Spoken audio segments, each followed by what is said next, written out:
Okay, 2002. I went to see this at the movies. Me and a coworker, we took a long lunch to go see it.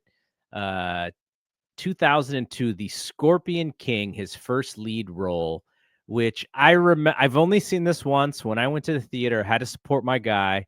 I remember being very, very enamored with Kelly Hu in this movie, Right. and Right. less enamored with The Rock's performance, but it was still the coolest thing to see one of your favorite performers make it. Like that to me, that was like, wow, he made it. That was important to me as a 20-something-year-old dude.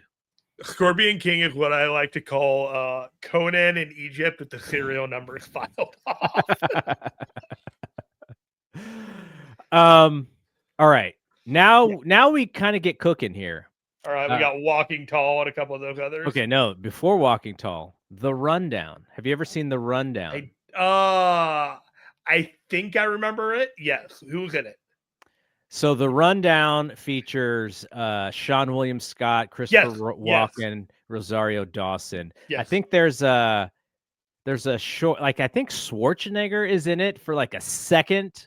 So he's got William Scott and he's like handcuffed to him and he's got to get him to like the jail or something. Yeah, Schwarzenegger is in an uncredited cameo. I remember that correctly.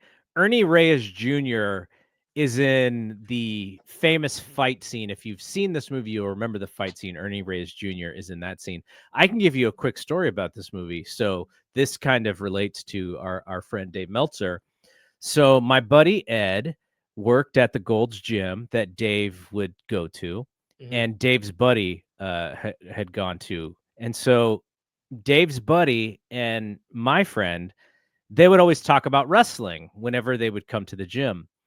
And so his buddy's like, oh, you guys should come watch the UFC at Dave's house. And my buddy knew that I was a big Dave fan because I subscribed to the Observer. And he was like, hey, we got this chance to go to watch a UFC show at Dave Meltzer's house.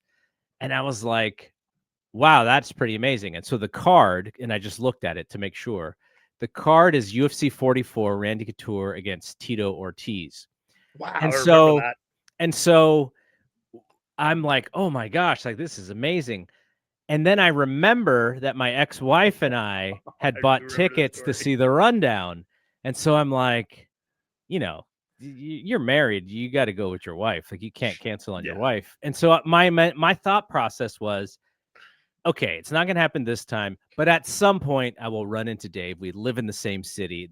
There will be another time. And so we went to see the movie, but I could have I could have been going to see stuff at his house from 2003 on, but the entire timeline would have changed, Garrett. Yeah, they would have changed. It's literally the same day the Rundown releases and UFC 44. So that's halfway through that story. It's like, oh, I know where this story goes. Yeah, I remember this one. So, like you said, The Walking Tall is next. I liked The Rundown a lot. I also liked Walking Tall. I thought it was a fun movie. WWE Studios movie.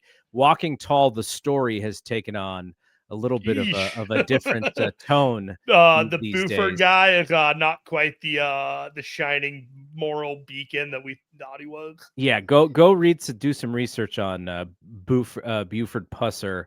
Of late, he's not a good dude. So after that is Be Cool, which is the small part in Get Shorty, the Get Shorty sequel.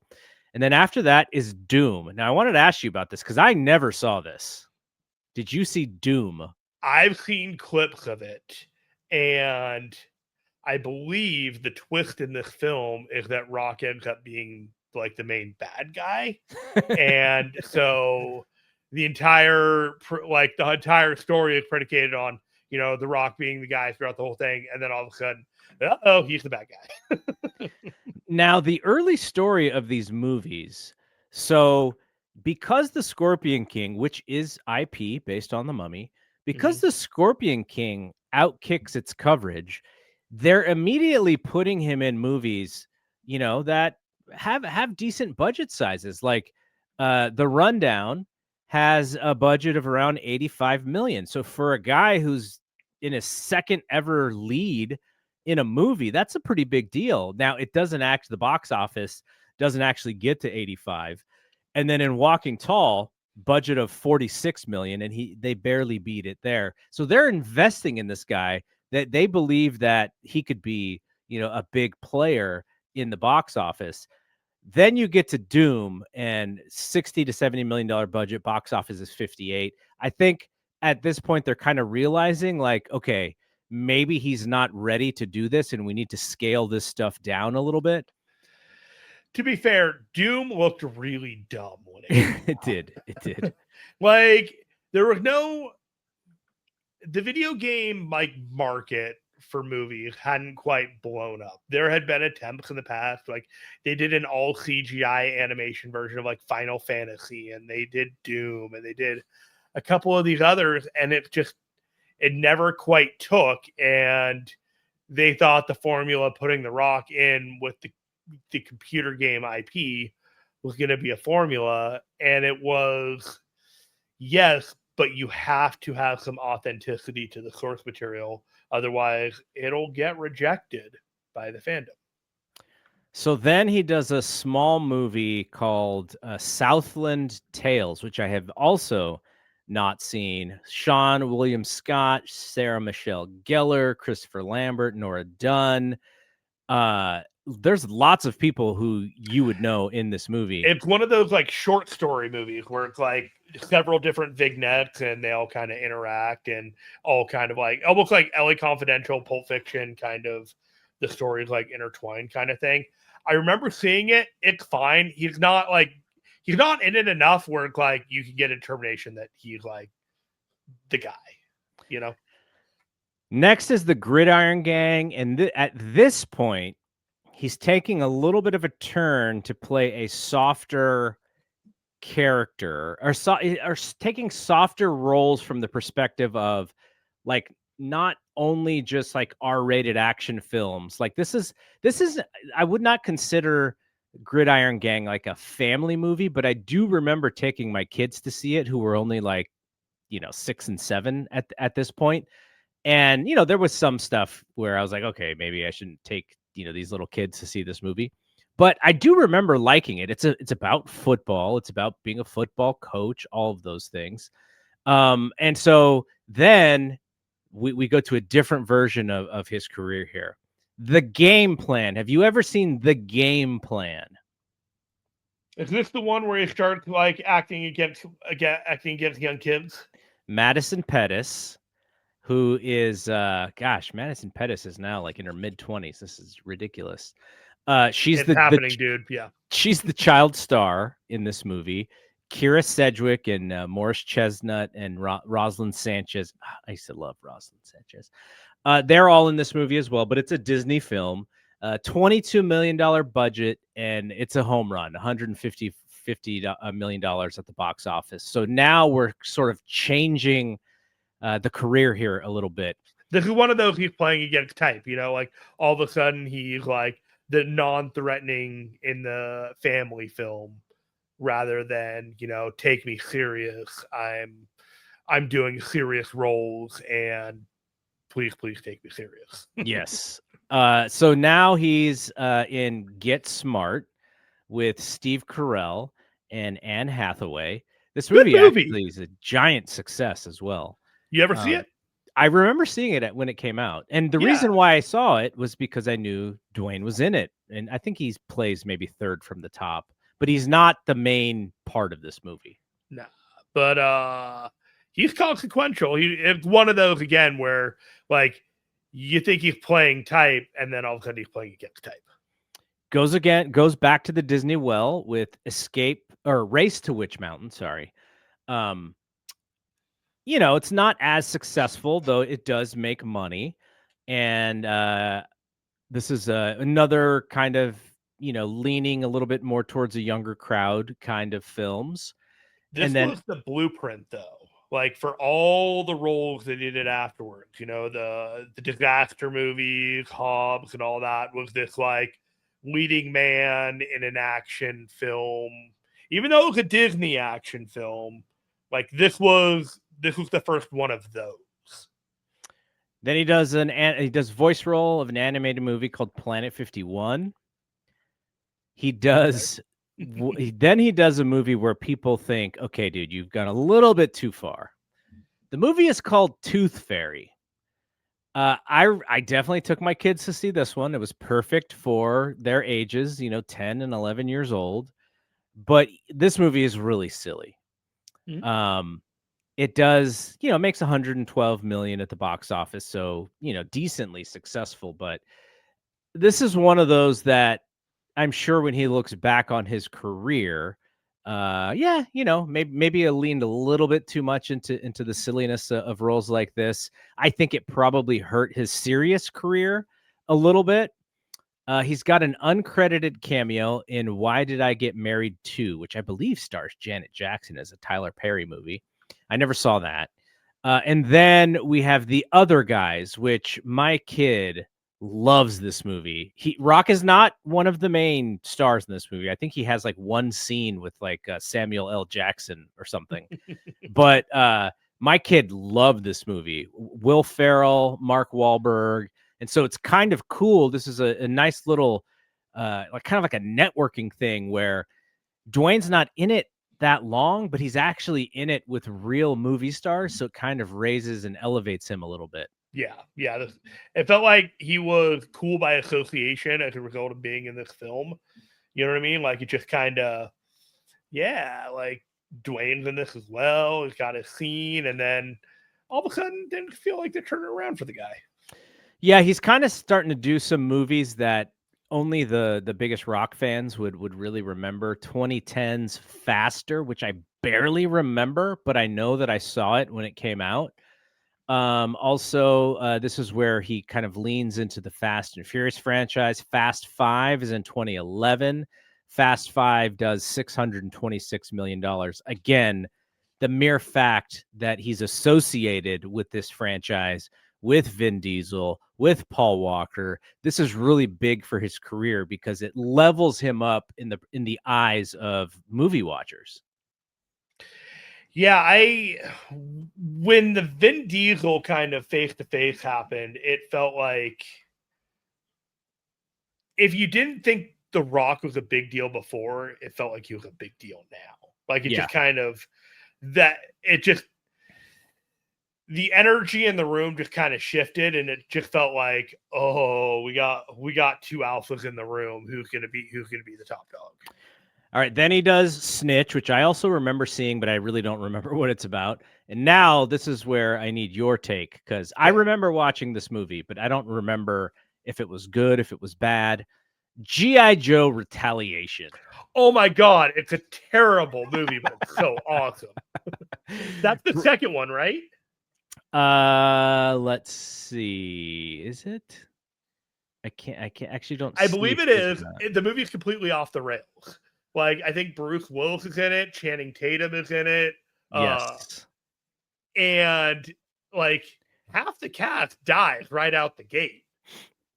And The Rock, I think, plays one of the supporting guys. He just guy in a tank with like wearing the muscle shirt. I don't remember exactly what guy. But if you tell me the name, I'll be like, yep, that's right. But yeah, if you ever just want to like turn your brain off and watch a stupid fucking action movie, pardon the language, this is one of those movies that you just turn on a rainy Sunday afternoon and just let the time pass.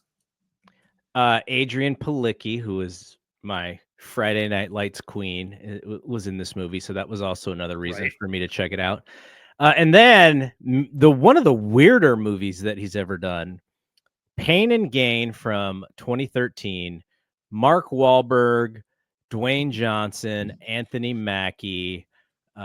This was a weird movie. There's some fun memes that come out of this movie just because of how odd of a black comedy it is, and it's Rock. He's also being very vulnerable in this movie. But some of it is him just being his goofy self. But yeah, I mean, he's also a gigantic human in this movie. Yeah, that was one of those movies that I've never seen from beginning to end all the way through. But there was a solid period for about 10 years there where you could just turn on the TV and part of it was on. Yeah. Fast and Furious 6. So we get back to hanging out with this crew. Actually does it even better than Fast 5. So now he's just involved in this franchise. He's in this movie called Empire State, which I've never seen. I don't even think it had a release in the theater. Him and Liam Hemsworth and Emma Roberts, never seen it. Then Hercules, which is infamous in a way because right after he does his match with John Cena, he tears it was like tears the muscle off of his pelvis or something. Like his hip. Rip. And the whole idea behind Hercules was that you didn't need any CGI because Dwayne was going to get so big that the idea of who Hercules was going to be Dwayne Johnson. This was going to be your version of what you thought Hercules looked like because he was going to get so big. So they actually had to delay the movie a little bit because of his injury. I remember seeing this movie. I remember thinking that like this dude's kind of out of control a little bit with the physique. Big budget. It's not a gigantic success, but it still makes $244 million. So, you know, they're really relying on him to be able to open stuff because I don't even remember who any of the other actors were in this movie. That one was rough because they actually had to delay production for 4 months, which cost them an enormous amount of money. So even that 245 is mitigated by months of lost money that, you know, you kind of have to take into account.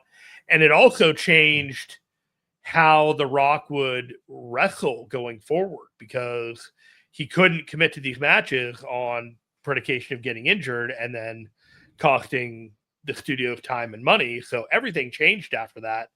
And frankly, the movie wasn't good enough to justify any of it. Yeah. Fast 7 is where this Fast franchise really peaks. 1.5 billion at the box office. I think this is the one where I think Dwayne's not in it a ton, but like he breaks his arm.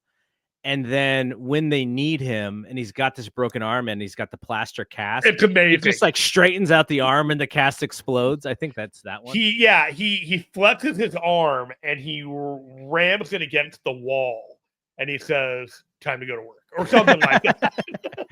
Was this also the one where maybe like the helicopter door is like open and he has to like physically close the door while they're in the air or something? There's like a silly scene like that. They're still Hobbs and Shaw. And okay, that one might be.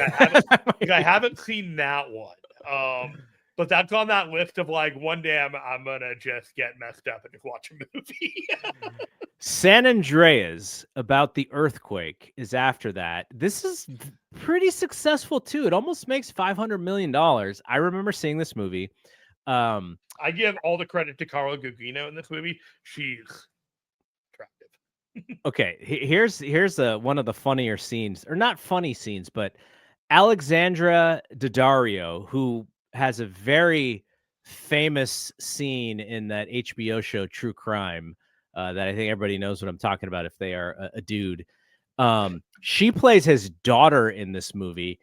They're about 14 years apart in age in real life, but there's a scene where she is drowning, and I think The Rock may hold his breath to swim to save her for like 2.5 minutes or something like that. So, you know, and then give her air to give her life. So there's some ridiculous moments like that, but it's really, he can't really do any wrong at this point in his career. Then he does Central Intelligence, which is kind of a weird movie for him as well. He's kind of a goofy character, like kind of a mentally challenged character in some ways. With Kevin Hart, so this creates like their bromance. Their version of a buddy cop movie. Their version, $217 million at the box office. Then Moana, so the animated version of Moana, where he gets to sing, and I think this is where, you know, like my stepdaughter knows him from Moana. You know, she doesn't call him Dwayne The Rock Johnson. She just calls him The Rock Johnson. Like that's how That's she knows right. him as. That's the right way to call it. And I was asking somebody about that, and they think it has something to do with like Roblox or something, that maybe like they have a character named The Rock Johnson. I don't know. Somebody told me that, but okay, Moana, just huge deal, like just a Mhm. crazy, insane, and he's still, he's still benefiting off of that. And Moana 2 came out. Now there's the live action Moana that's coming out. So then he does Fate of the Furious, which is Fast 8. It still does a crazy amount of money, 1.2 billion. This movie, Fast 8, was not quite as good as the previous ones. It's kind of losing a little steam as far as the value of these films, but the IP is insanity, and he's a part of that one as well. I prefer Fast 8 over Fate of the Furious. I'm not going to lie. That feels like a Yes. Star Wars title. Yes, exactly. And we get a misstep coming. 2017's Baywatch. Yeah, that movie was terrible. It was really bad, though. The Rock and Zac Efron with their t-shirts off. The same Alexandra Daddario whom he plays her father in a previous film is now one of the lifeguards with him. Pam and David Hasselhoff have, they come back and they do a little fun stuff for this movie. I actually had tickets to the premiere because I think that they realized that it wasn't playing very well in their like their previews and such. And the movie, like you said, the movie's not good at all. It still makes $177 million, but was not I think the intent I wonder was. why people spent money to go see that movie. Yeah. Well, the intent was we're going to make fun of this thing that had a life on cable television and syndication, and we're going to have fun with it and make fun of it. But I think the joke was kind of on them. Like the joke wasn't on, it was like the joke was the fact that they made a movie about it more so. That movie to me is the personification of actors and actresses having to objectify themselves to extremely unhealthy degrees in order to get a paycheck. Because watching Zac Efron and him talking afterwards about how he had to starve himself and doing all these things and never putting himself in that situation like he did in that movie is like, it's a sobering thought that, they wanted to get laughs, but those laughs were predicated on making sure that people enjoyed the what they were looking at during that movie. Jumanji, which is the remake of the Robin Williams film from the 90s, almost does $1 billion. Another Rock and Kevin Hart buddy movie, though Jack Black is in this one as well. So that the IP stuff he's been very successful with. And Karen Gillan too. Karen Gillan. Guardians, right? Guardians and Doctor Who. Then he makes Rampage, which is a movie based on the video game from my youth. Almost as weird a misstep as Doom. The movie doesn't make a whole lot of sense, but it is fairly successful, which is really showing how hot he is in this moment. It almost King Kong climbing buildings. Right. It's a winner. Right. And Rock himself, he's able to pull over 400 million in box office for what is like kind of a bad idea. And then they go back to back, and he does Skyscraper, which is kind of like the same idea of the Rampage. $300 million in box office, so it loses a little steam from seeing him essentially do the same movie back to back. Then he produces Fighting with My Family. Have you ever seen this movie? I have. If we ever do another Popcorn and Piledrivers, maybe we watch this movie. I'm fine with that. I haven't seen it since I saw it in the theater, but I remember thinking this was pretty fun. I have very vivid recollection of that movie because it was one of the first movies I actually saw with my now wife. It was around that time that movie came out, and it was really interesting because the actress now is Florence Pugh is incredibly famous. Yeah. And this was the first time I think I remember seeing her in a film. And she did a great job with an idealized version of Soraya. But the other interesting thing was seeing this hilarious caricature of what WWE was and what it was going to be with Vince Vaughn as Canyon Seaman. And, you have the 3 or 4 WWE NXT women that are supposed to be a couple of these women, but not really. Yeah. And you're trying to, and if you had watched like the NXT at the time, you could probably figure it out. But now I wouldn't be able to like put it all together. All right, we'll come back to this in a second, but Sure. he has a role as Black Adam in Shazam. So then Hobbs and Shaw does crazy business. This is a character that works for him. It's kind of interesting that he's never gone back to the Hobbs and Shaw idea, because he and Statham are actually pretty cool together. Yeah. The movie's nonsensical, like a lot of the Fast and Furious movies are, but it worked. I thought it was really good. For a guy that talked in front of a company about other people taking his ball and going home, it was really interesting that Dwayne decided to take his ball and go somewhere else rather than be in the Fast and the Furious movies at this point. Jumanji 2 actually makes more money than the first one, so because the franchise rules. franchise. Then he does Jungle Cruise, which also, doesn't really do well. Actually, barely does more than the budget, but they keep this franchise going for some reason. And this is where the relationship between Blunt and Johnson really starts. Yep. And then Red Notice, which I have never seen, but hilariously, the Ryan Reynolds one, right? Hilariously, isn't this the one with the egg that they portrayed on WWE TV? Yeah, no, it was Chris Evans, not Ryan Reynolds. But yeah, they No, it is Ryan Reynolds. Ryan Reynolds, Dwayne Johnson, and Gal Gadot. Okay. I don't remember which one Chris Evans. Yeah, Vince McMahon like brings it on and tells you like, here's the red egg, you have to protect it. Yeah. And then we never hear about it ever again. Chris Evans is coming. Don't worry. The names of the movies are very similar. I get them mixed up too, but we're almost there. All right. By the way, we're almost done with this. This just tells you how many movies that this dude has been in. So after Red Notice, which I think is disaster, it's a Netflix movie, so there's no real box office. But I just remember people saying that this movie was not good, so I never watched it. Okay. Black Adam 2022. Garrett. Can Dwayne Johnson bring DC back?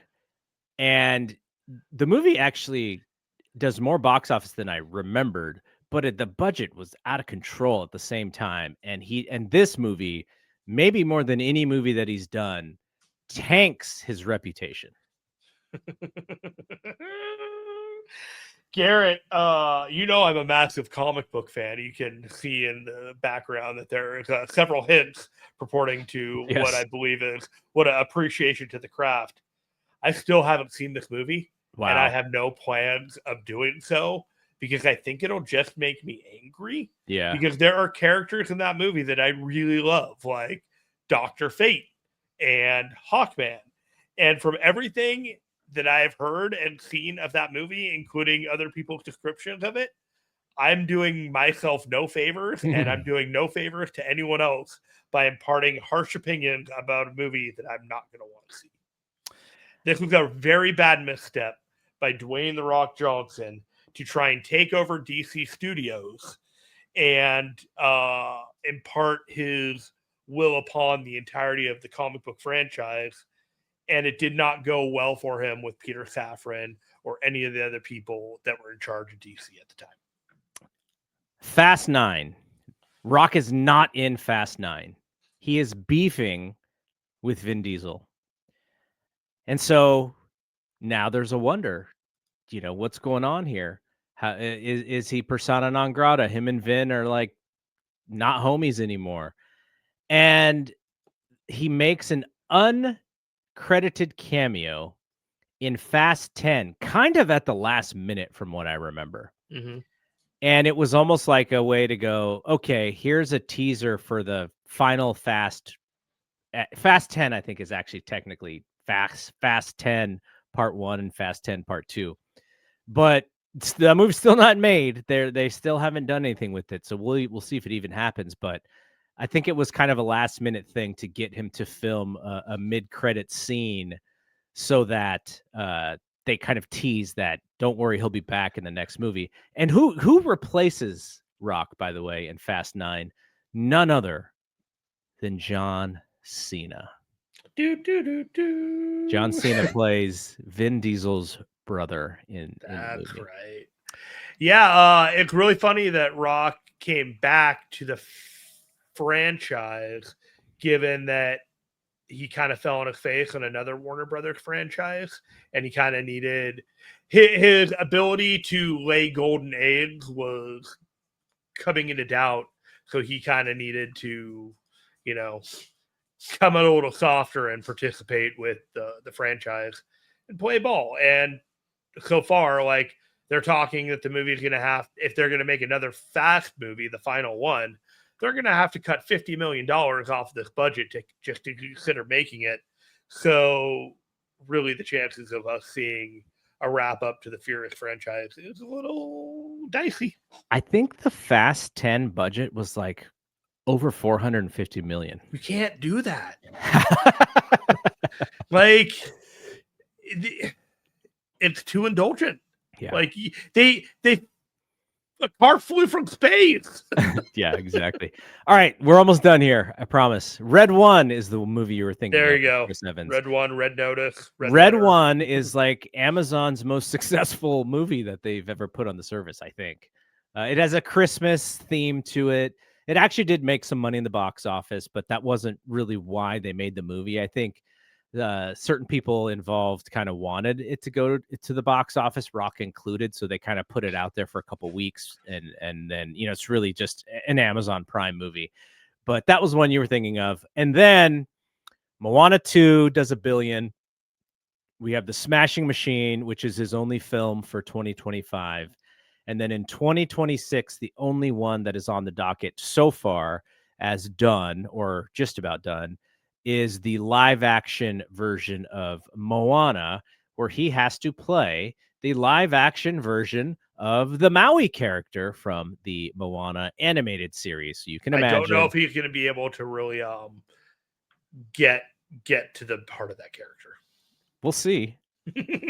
Well, the thing I'm kidding. Well, the thing about the animated film is Maui is kind of like a chunky dude. Like, he's a big dude, but he's a little bit chunky. And of course, The Rock's not going to be chunky; he's going to be ripped to shreds. So, a little bit of a different visual. We'll see. I'll have to tell you about the performance through the lens of my stepdaughter. She'll have to tell me. I look forward to that. After we've gone through the filmography, I'm going to say that The Smashing Machine is probably in the top 10 percentile of all of his movies. I think it'll be probably like in the top 5 of all performances when when it's all said and done. And we'll see, because the man is still going to be doing movies for another 10 to 15 years, more than likely. So look, the amount of money that his movies have cleared is probably well over $2 or $3 billion. And by the time this movie is over, it's still going to be the same amount. So yeah, it's fine.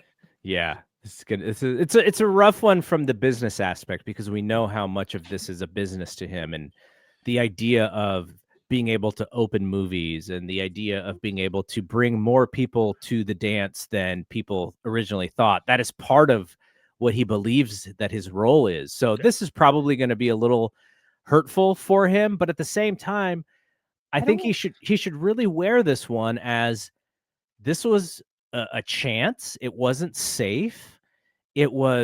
It may have exposed him a little bit from a vulnerability aspect, but this is also kind of what people want from him at the same time. So I think it's going to be a net positive for his career, even if business-wise it is a negative.